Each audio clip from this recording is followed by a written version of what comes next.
Happy Monday morning.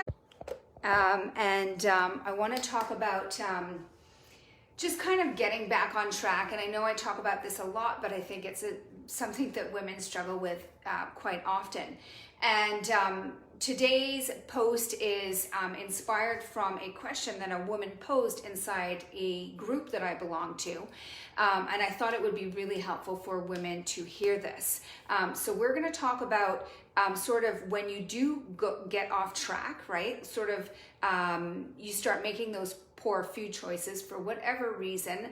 I'm going to talk about what you need to do to get back on track and what you need to not do. Okay, so that's what we're talking about today. Now, if you are watching me right now, if you are catching this live, say hello in the comments. Let me know where you are joining me from, and let me know if this is something that you struggle with, or maybe you're struggling with right now. So if right now you're like, yes, I need to get back on track, put right now in the comments and let me know. If you're catching this on the replay, let me know as well. So I'm going to tell you sort of what the situation was with this woman. And so she had posted in this group that she had been fallen off track and was looking for suggestions to get back on track. And has said, as I put in the title, like, I've lost my willpower, I've been making poor choices, I'm watching my weight pile on because you know, we probably can't get away with as much as we used to now that we're in perimenopause, menopause. And so just starting to notice those things. But then she also asked, like, what should I do? Should I start fasting? Should I eat once a day? Should I do supplements like shake instead of meals? And so it's kind of like you can notice in that women have a tendency to think that when they go off track, they need to kind of like go hard to get back on track and almost like punish themselves and sort of like balance out the bad, right? And so my suggestion to her, which I want to talk about a bit more with you guys, is like, no,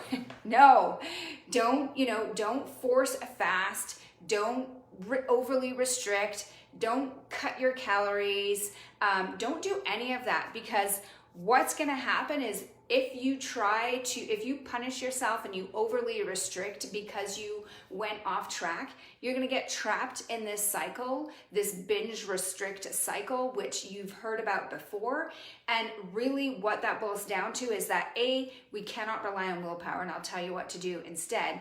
And B, when we are overly restrictive, or when we try to do something like one meal a day over and over, our body fights back. Your body fights back. It starts to produce hormones to make you eat. It slows down your metabolism. So whatever you do, if you have fallen off track and you want to get back on track, doing something overly restrictive is not the solution. Okay, so let's talk about what I want you to do instead. So the first thing that these are some suggestions that I gave to this woman, and I wanted to talk a little bit more about it with you guys. Number one is mindset. And I've talked about this before. I'm going to talk about it again. But when it comes to getting off track and getting back on track, a lot of it boils down to mindset. And so understanding that A, it's normal to get off track. We all do it, myself included, even as a nutrition coach. Sometimes I struggle. Sometimes I have periods in my life. Often I have periods in my life where I struggle to make, the best choices. But it all boils down to mindset, because if you beat yourself up for it, it's going to be harder to get back on track, because then you get into this cycle of like, oh, I can't stick to anything. What's the point? Blah, blah, blah, blah, blah, blah, blah. So what I want to do instead, or what I recommend, is like, you need to learn how to clean the slate immediately. And it could be immediately after one bad meal. It could be immediately after 2 weeks of eating poorly or going on vacation. It doesn't matter what it is. It's just giving yourself permission to clean the slate. And I recommend doing it at the very next meal as opposed to Monday, because a lot of us have a tendency to think, oh, okay, well, I'll start again fresh on Monday, which is great. But what happens if you make a poor food choice on Tuesday? Does that mean that you have now given yourself permission to make poor food choices until the next Monday, because that's the only day you can clean the slate? No, it does not. You can clean the slate at the very next meal. You make a poor food choice for breakfast, you can have a better food choice at lunch. It does not have to be on Monday, and it doesn't have to be the very next day. It can be the very next meal. So that's number one. The second thing that I recommend if you have gotten off track is to assess your environment. And again, you probably heard me say this before, but your environment will have a huge impact on your decisions, especially at the end of the day when you have decision fatigue. And so you need to think of your environment as like your seatbelt, your support system. You can either have a very supportive environment or a very poor or unsupportive environment, right? And so what I would recommend to this woman and to anyone that has fallen off track, two very simple things. Number one, kitchen makeover, right? Like kitchen makeover, like you've fallen off track because these foods are in your house. You're making poor food decisions because they're in your house. So go into your kitchen, open up the pantry, open up the fridge, get rid of the stuff that is not serving you, the stuff that you know you do not currently have the willpower to avoid, because also once we start eating carbs, or at least in my opinion, I know that if I start eating like carbs and sugar and processed foods, it's really hard to stop because they are hyper palatable. They are delicious. Let's be real. And so you kind of get this like taste for them, and then you just kind of want to keep going, right? So you got to get them out of the house. So that's number one. Number two, you then have to go to the grocery store and you've got to fill your house with healthier options. I know that sounds simple, but at the same time, it's really, really beneficial. So get rid of the bad stuff, fill it with the good stuff. And just by doing that, you now have a supportive environment. And you won't have to rely on willpower as much, and you won't have to worry about making those poor decisions because your environment is there to help you. Okay.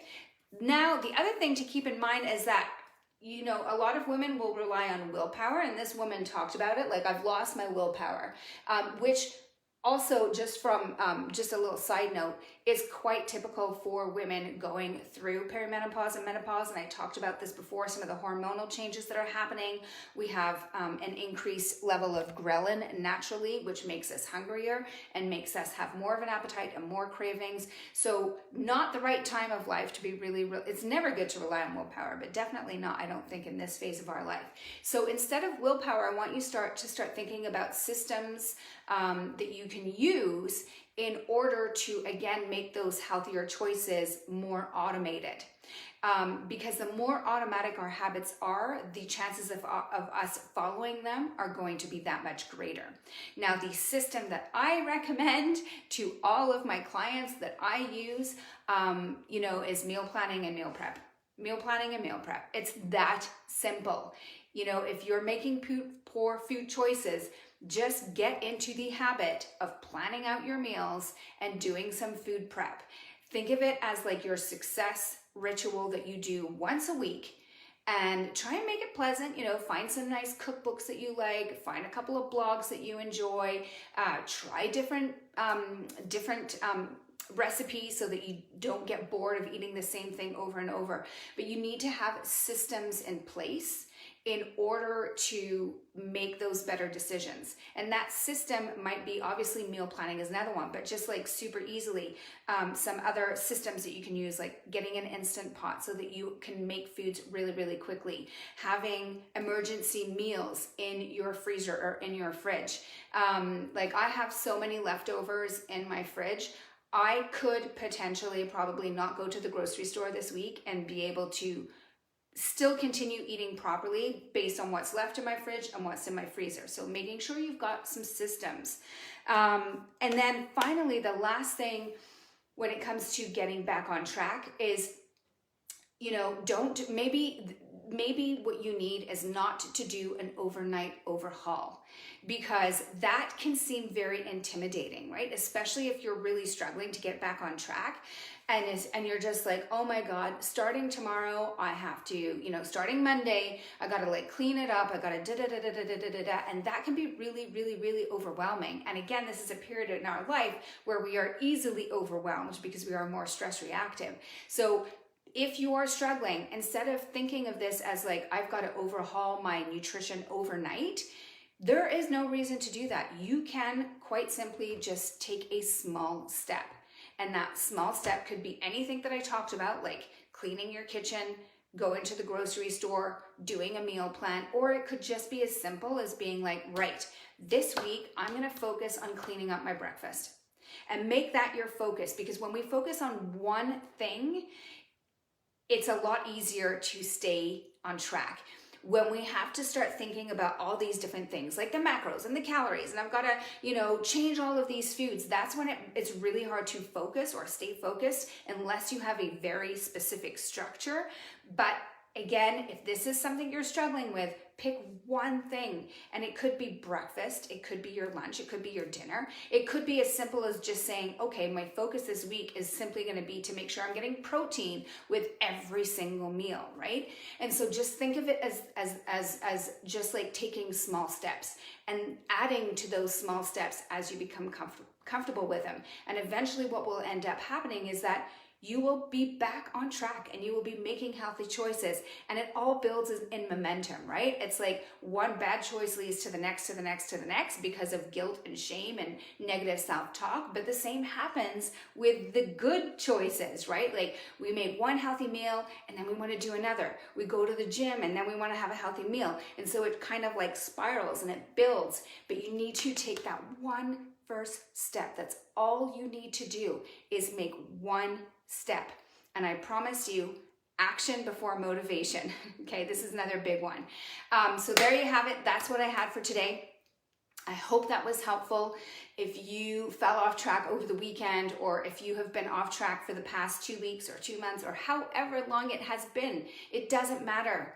You just have to make the next step, just one step in the right direction. So there you have it. Give me a thumbs up or a hearts in the comments. Let me know of the different tips and strategies that I just gave you. Which one do you think you can implement in order to get back on track, in order to start making better decisions? That is what I have for you today. I hope you have a fantastic week filled with plenty of healthy options and some exercise and some stress management and whatever healthy options you are trying to accomplish or whatever goals you're trying to accomplish. And I will see you all tomorrow. Bye.